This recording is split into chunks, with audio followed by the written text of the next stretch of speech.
Good morning, everyone. Well, morning for me, afternoon or evening for some of you. It is DAMM time, and time for another mandala.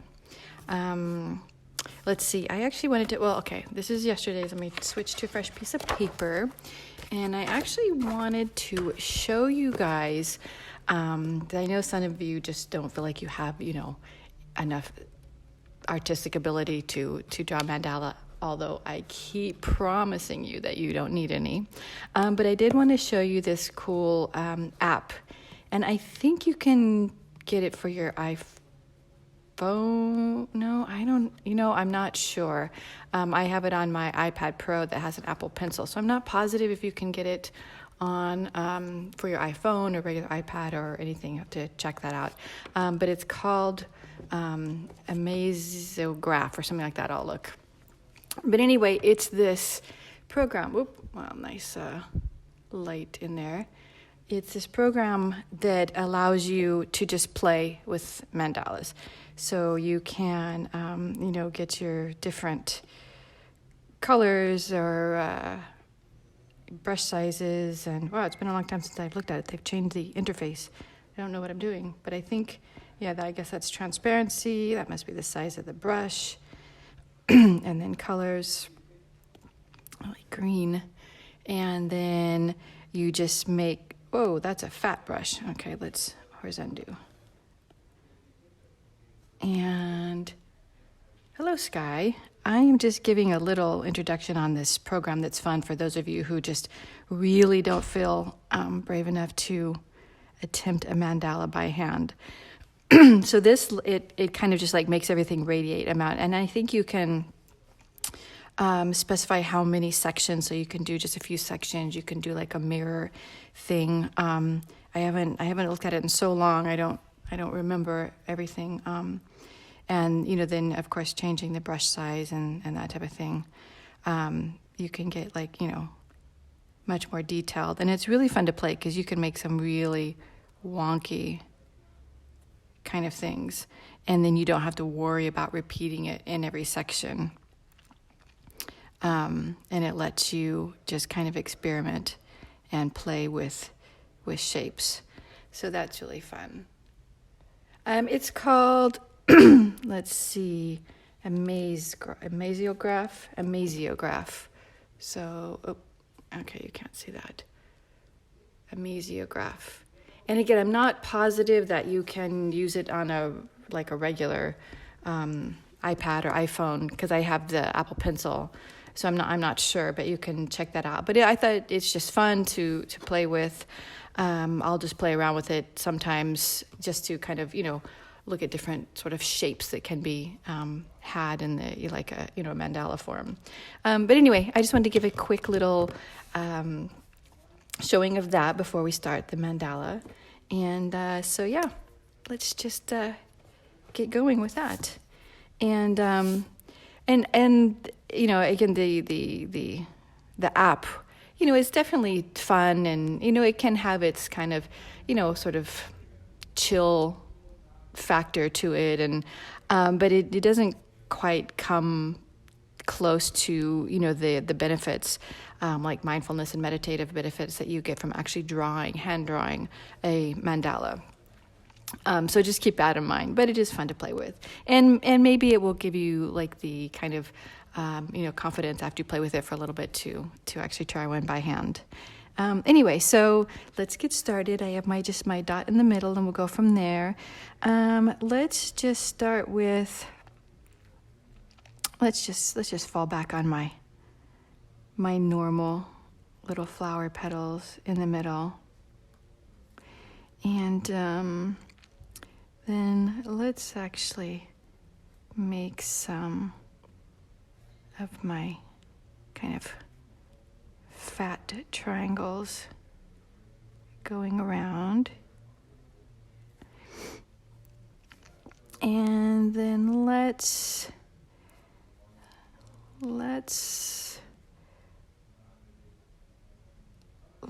do this Hershey Kiss shape.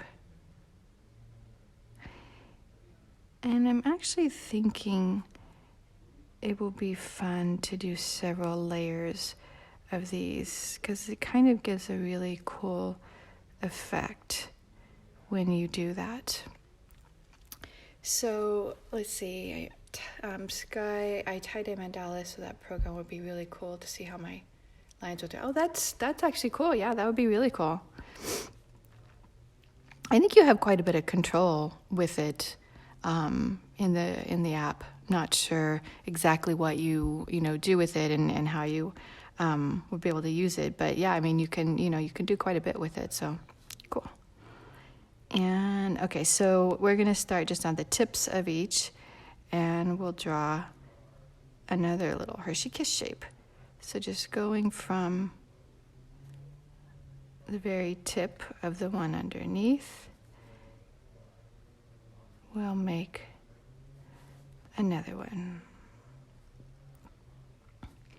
And again, these shapes are a little bit more complicated than others, so a lot of times they'll come out a little bit wonky, and that is okay, since we are focusing on more of our mindfulness aspect of the mandala rather than being perfect or making high art.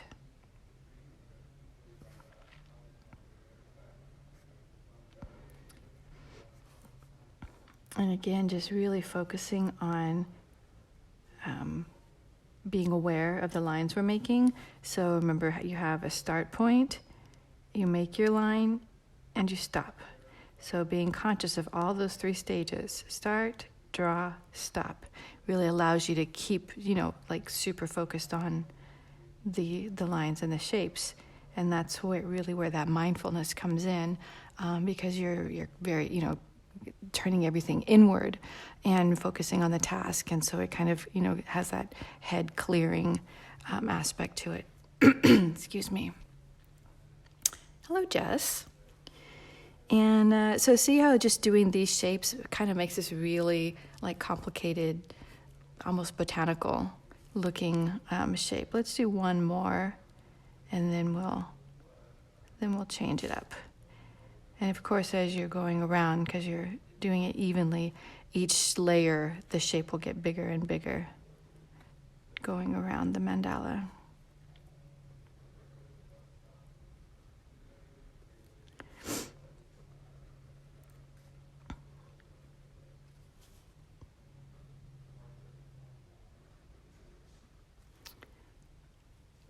Nice.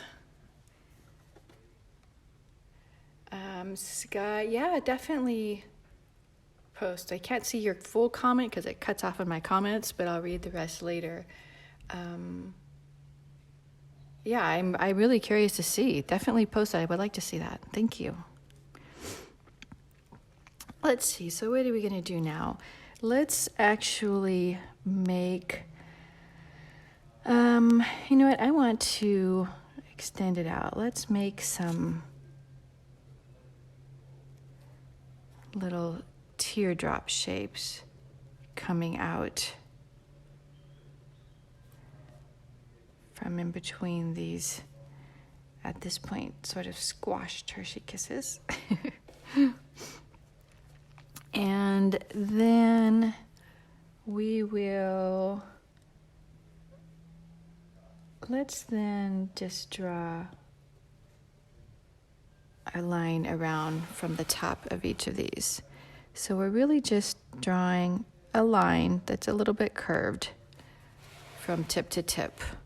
And in the end, this will allow us to kind of draw a circle around the whole thing. But if we don't think about it as actually trying to draw a perfect circle around, if we just think about it as drawing just little sections of curved lines, it's much easier and not so intimidating. So you can, you can do that fairly easily without any artistic abilities, because everybody can draw a curved line. In fact, I think most of our lines tend to be curved because it's hard to draw a straight line. Okay, so now we have our outside circle. So let's put, I'm going to put some like kind of wide, flat petals around. Can you see what I'm doing with those there?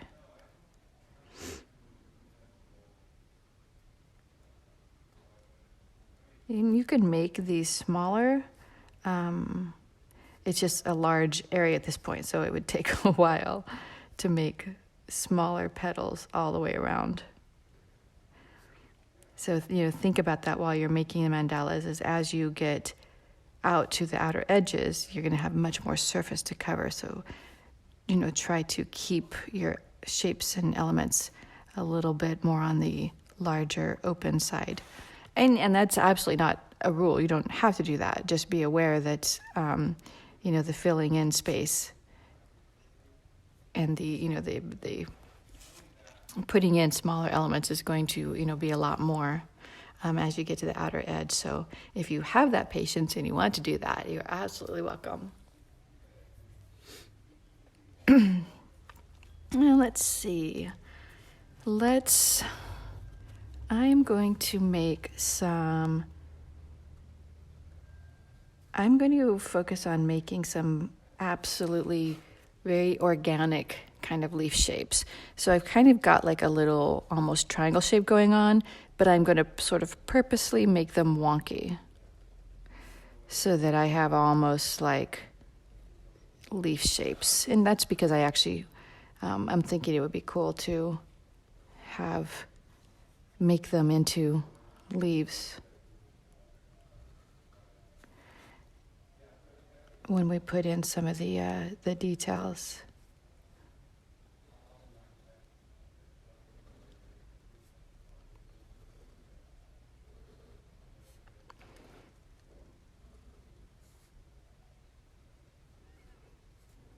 We have some extra space in here. I'm just trying to figure out, I'm going to just leave that space there because then I'm going to put actually a second layer of these shapes and I'll fill in this space with that second layer.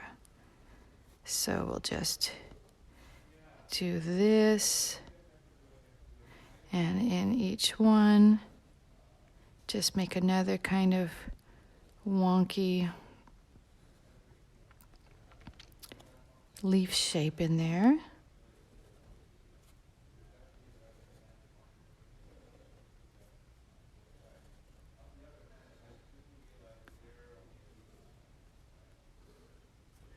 There. And let's see, time check. Okay, not too bad. But let's go ahead and start with putting some decoration in. And because I did these leaf shapes, I actually want to fill in a couple of those first. And so I'm going to, just start semi in the middle-ish of these shapes and just make a line. Now on these lines, we're still keeping mindful of the line, but we're going to have a starting point. We're going to draw the line, and then we're going to lift. So instead of having a stopping point, think about that lift. So just start, draw, lift. And that will kind of just give you that little, I don't know if you can see that little like tapered end that just makes it look very organic. And I like to have those lines when I make leaf shapes. So we'll make those all the way around.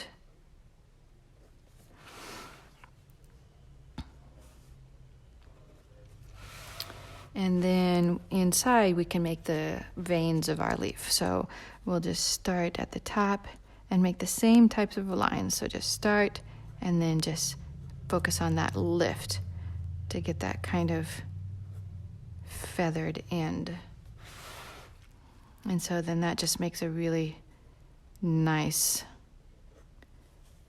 leaf in that shape. And again, in doing these things, to be able to stay mindful, you don't need to do everything in slow motion. You just need to think in your head as you're making the shape. The start, draw, lift, start, draw, lift, start, draw, lift. And so then that just, keeps those lines in that kind of, mindful place. Hello, Katerina. I do tend to make very organic mandalas. I try every once in a while to put in some geometric shapes, but I'm never happy with them. But, I like to do it once in a while to kind of stretch myself. And I do like to mix. Like a lot of times I will put sort of organic shapes in, but then I'll throw in like a square. Or a lot of times when I decorate, I'll throw in more organic shapes. Like on this one, quite possibly one thing that I would do is make very straight parallel lines going inside of this shape. And so it kind of brings that geometric element in. And I like that contrast a lot, is having these kind of very, straight lines and geometric lines in with the very botanical and very organic shapes that I do in my mandalas. So that's really fun. And let's see, let's fill in these. Let's give it a little weight. And when you're filling in, just make sure and, keep that mindfulness aspect going. And when we fill in things, sometimes we tend to start to scrub because we lose patience, and that is definitely not mindful. So how I like to do it is I like to just sort of make an outline, or an inline, I guess. Just the shape, I just keep going, in a little bit more and a little bit more. And that is how I keep that mindfulness, is what works for me. You can also, these shapes are kind of tiny, but you can also just kind of do that, back and forth aspect, just, really focusing on your lines as you're going, and catching yourself when you start to scrub and to rush through it. So let's see. So let's make lines in this side too, just to carry on that. And I feel like I need some different line weights going on. What's really fun too, and I do this sometimes, is I'll actually alternate these. So I'll do like, black, white, black, white, black, white, and that's really fun too. That gives it a much more graphic kind of look. And because I've put these shapes in there, I'm not sure how that would turn out. Let me see if I leave it white, black, white, black, white, black, white, black, white, black, white, black. Yeah, see, I would end up black here and fill in that space. So if you do things like that, you kind of have to plan a little bit, or you can just fill in that space and, say it is what it is. Let's see, white, black, white, black, white, black, white, black, white, black again. So I won't do that, but what I will do is make these lines a little bit wider, so you get kind of that effect a little bit, and it varies that line weight, which is really nice in the mandalas, that just have that, some lines much thicker, some lines much thinner, some spaces filled in. That just becomes very pleasing to the eye. And although we're not, again, trying to make final art or be perfect, and you are absolutely free to toss these in the garbage afterward if you want. It would be nice to, have them that you can keep and enjoy looking at. If nothing else, like if you're doing these on a regular basis, keep a notebook like I have, and so you can look back at them, and you can really, see, doing. So I have, all the ones that I've done are just in one notebook. So then it's really fun to go back later and look, especially because when you do them regularly, you really see how much you can improve, and that your lines become less shaky. You get that hand coordination, that, hand-eye coordination going on, sort of that, muscle memory, and they'll really, really start to get better, I promise. But if you really, hate them, it's okay to throw it away because it's yours. You can do with it what you want. Okay, so let's see. What are we going to do here? I'm going to put in this secondary line like I showed before on these shapes.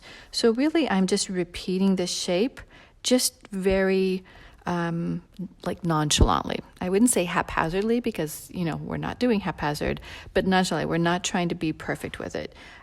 So we're just kind of repeating the shape and we're letting it touch in places. We're just kind of doing a double line. And that gives it like a very organic look. It almost acts as like a little shadow to the shape. And I really like putting those elements in my mandalas.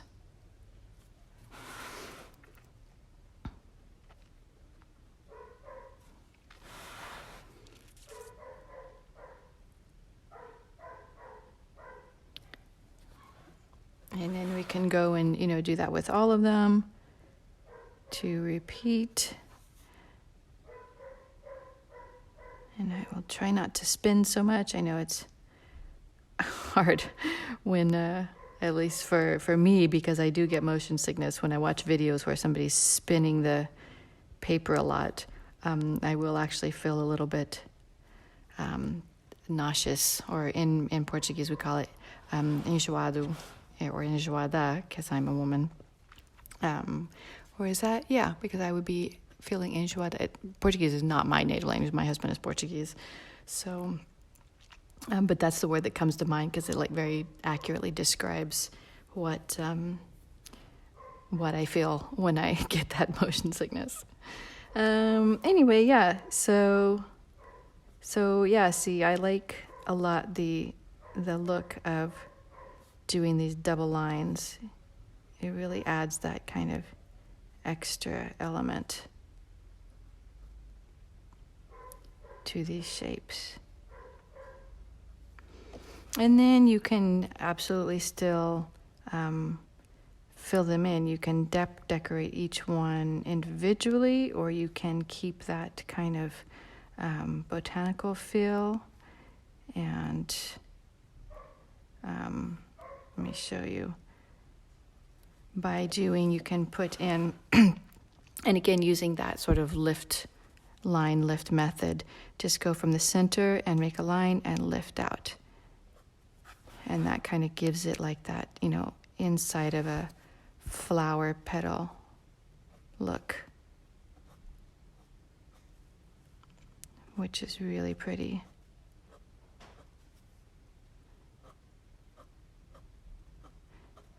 And you don't have to space these out evenly or anything because we're just going for that more organic look. And as we make the bigger ones, you can kind of spread them out.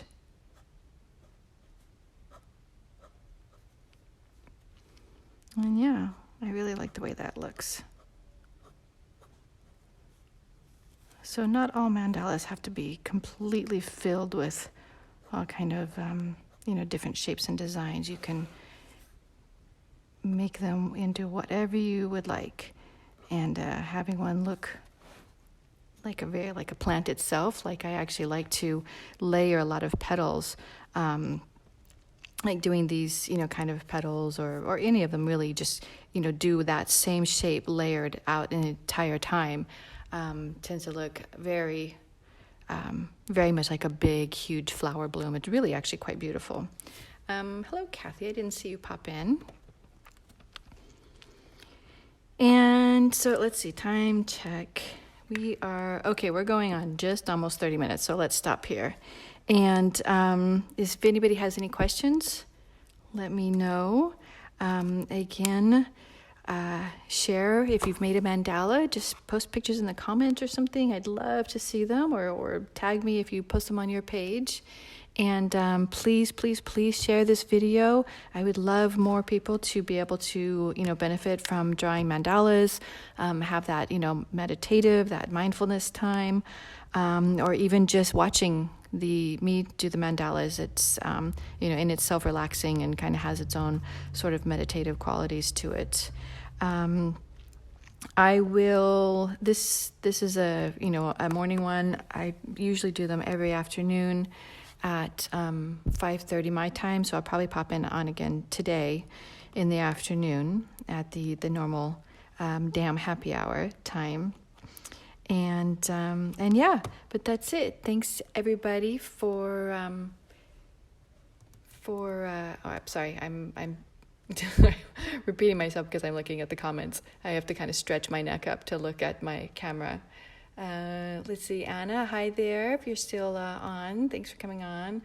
Sky. Yeah, I mean, they really, really are so helpful. I mean, I had a friend who, she works with people who are grieving, like, heavily grieving. And she said that, mandalas really help them, work through grief.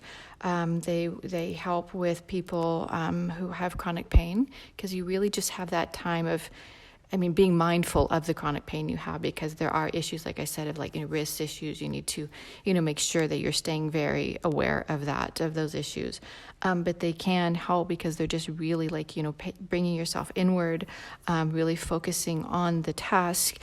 And, you can spend quite some time just really, wrapping yourself in the process of making the mandala, which I believe is different than just doodling, because a lot of people say, oh yeah, I doodle all the time, and I realize that is also very nice, and a lot of people doodle, but you usually doodle absent-mindedly, and that's not quite the same. And even if you try to really focus on the doodle you're making, the shape of the mandala itself, the actual structure is, I think, part of the meditative process. Is you're doing these repeated shapes in these concentric circles, and that's kind of brings all your focus sort of inward. So you're not going off into different shapes. You're not making the doodles go everywhere. You're really just keeping that contained, and that really helps your mind kind of just hone in on that mindfulness and that focus. And so I think mandalas, above any other type of drawing, is great for having that sort of kind of meditative or mindfulness aspect to them. So anyway, I'm starting to ramble now. And I am thinking of doing another mini workshop that goes a little bit more into depth about making them, and possibly even doing an actual full kind of workshop, where I just explore a lot more of how to make them, and then going beyond your just basic meditative mandala, and to actually make them more structured and planned and things like that. I just finished up. But I do save these to my timeline, and I'm also been putting them in a folder or an album in my photos called DAMM videos or something. So there's quite a few of them in there you can watch later, or I'm also going to come on again this afternoon for my DAMM happy hour at about 5:30 Central Time. So if you have time, then you can pop on too, and hopefully make a mandala with me. And Katie, hi, I see you.